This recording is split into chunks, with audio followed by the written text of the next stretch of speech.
Dr. Thomas Dolphin has been elected to become chairman of the British Medical Association a little while ago, and he's going to be leading that particular office for the next 3 years. Now, Mr. Dolphin, or Dr. Dolphin I should say, in the past has been known as a Corbynista, so he's on the left of politics and he's aligning himself with Jeremy Corbyn, so we can infer from that that this man is a Marxist. And he's made it to the top of the BMA, and what he's doing is, in actual fact, he's turning the BMA into a militant group of strikers.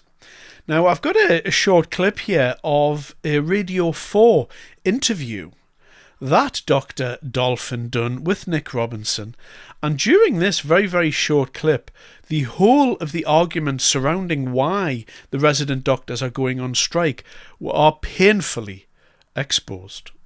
There are lots of public sector workers who need to have their pay restored, but doctors happen to be at the very bottom of that pile in terms of pay loss over the time period since 2008. Only, as I put to you in previous interviews, if you choose certain figures designed to make it look bad. If, as the Nuffield Trust points out, you choose not to measure your pay loss from 2008, as you always do, but measure it instead from 2015, from a much more recent baseline, you've had an increase in pay, not a cut in pay. Well, the government seems to think we deserve more cuts in pay because they proposed that we should have another real terms pay cut next year. They're suggesting that we need to have at least 1% less than what inflation currently is. So the government clearly thinks we're overpaid at the moment and wants to give us less. Doctors aren't going to stand for that. We know our value. We know the value that we had in previous years, and we want to be paid that value. No more. We're not asking for extra pay. We're asking for the pay yes, to have you the value are. it used You're to have. asking for a huge pay rise. Now, I put it to you again. You ignored the question. Your pay has gone up by 7.9% since 2015. By the government's calculation, it's gone up by 28.9% in recent years. So far from having a pay cut, you've had significant pay increases. Not as big as you'd like, I've no doubt, but they are increases. They are, but they're on the background of losses before that. If you disregard the time before 2015, if you ignore the time from 2008 to 2015, then yeah, you can demonstrate there's been an increase, but that ignores the fact there's big losses in that time period. So you've just conceded your pay has increased each year since 2015. Significant increase above inflation since 2015. 7.9%. No, what I'm telling you is that since 2008... No, I didn't ask you that. Has your pay gone up by almost 8% since 2015? That's not relevant. But an independent think tank, using the figures that are used by the Bank of England and Her Majesty's Treasury, say you've had a whopping pay rise since 2015, and you're not disputing that, are you, Dr. Golfin? If that's the calculation, they've done for CPI, that's the calculation they've done. I'm not going to sit here and try and recalculate that live in front of you because I don't have the graph in front of me. It's not a case of recalculating, it is a fact. Sure, I'm not arguing with you on that, Nick. What I'm telling you is that the date that you're picking is not the date that we recognise, because we're talking about a loss in value because we're still doing no less work. In fact, the patients are sicker than they were in 2008, and we think we should be valued the same as that.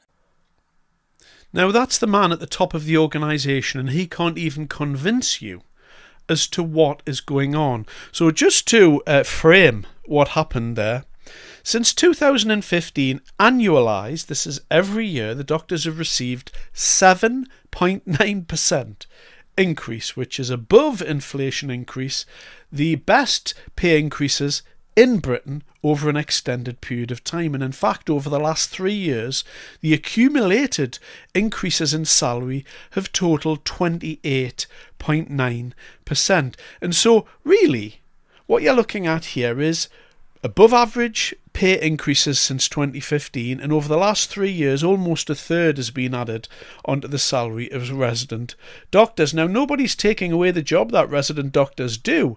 However, I think they're getting a little bit above their station. I think these doctors here have got things running round their heads, and they believe that they are structurally important to society, and whilst that is true, they are structurally important to society, so is everyone else. So is the people that sweep the roads, the bin men, and all of the cleaners, and everyone else, that works out there every single person in our society, from the top, and some people say to the bottom. I don't view jobs in that way at all. I view all jobs as structurally important. Whatever job you choose to name, if the bus drivers walk away, then people stop getting to work. If the people stop turning up at the supermarkets, then people don't eat. You see my point here? Whichever facet of life you look at, everybody is important as everybody else. But of course, these doctors, they come out of medical school and they come out with a massive sense of entitlement because they believe themselves that they are special. Why else could you explain receiving 28.9% increase over the last few years and still asking for another 30%? I mean, can you imagine anyone in the private sector or any other public sector body doing this? And in fact, here's a list of the highest amongst the public sector pay, and this was for 22, 23 and 24, 25, and you'll see there at the top, new junior doctors have the best pay, closely followed by the experienced, and then you've got army nurses, and the average for the private sector comes in at about half of new junior doctors, and bearing in mind all of the pay for the doctors comes from the private sector, and that's above teachers, train drivers, police, nursing, etc.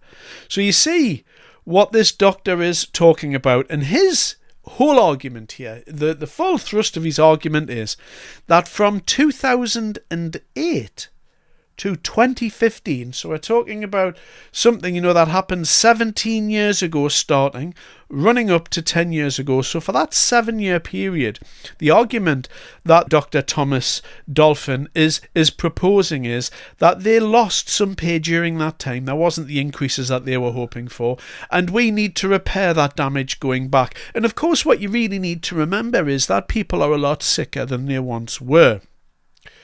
What does that statement actually mean? People are a lot sicker than they actually were. Well, I don't think that's true. I don't think you believe it to be true. And I certainly don't buy any of that argument. I think what the doctor is talking about is the increase in population. So he's kind of using the word sick, but it's not really about sickness, it's about body numbers, and that's what the man's talking about. So he's saying here, this militant activist who aligns himself with Open Borders Jeremy Corbyn is now asking for a pay increase for resident doctors on the basis that people are sicker than they once were, when really he's talking about numbers.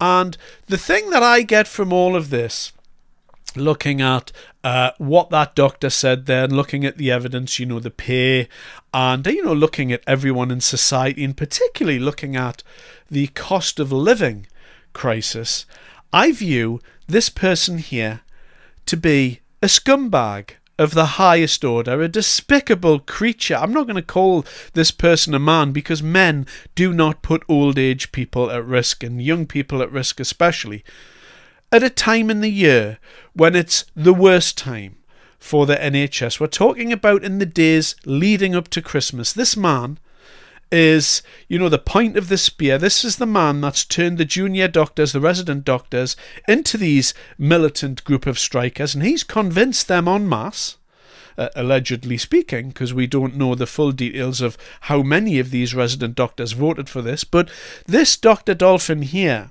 has managed to bring out all of these people, and you saw his position there in the interview with Nick Robinson. He's fully behind, he's fully convinced that he's right, and he's quite happy to take the doctors' labour away in the days running up to Christmas, the worst time for sickness during the whole year. He's quite happy to do that for money. And therefore, this man is a disgusting scumbag, in my opinion. And you know what I say? Go out on strike, do what you want, but I don't think we should be giving any more above inflation pay rises to doctors going forward. I think we need a review here, and I think the doctors should get specifically on inflation pay rises. That's, of course, if the private sector are getting it. But unfortunately, the BMA have been captured by this man, and they're going to have to run with this for 3 years.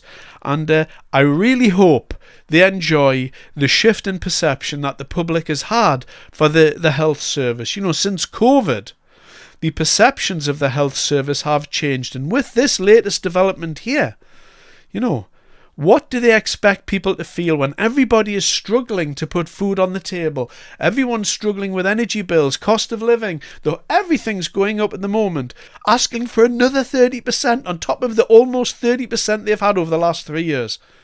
Despicable behaviour. And especially when old people do die as a result of this, I think the BMA and generally resident doctors should hang their head in shame. It's disgusting behaviour.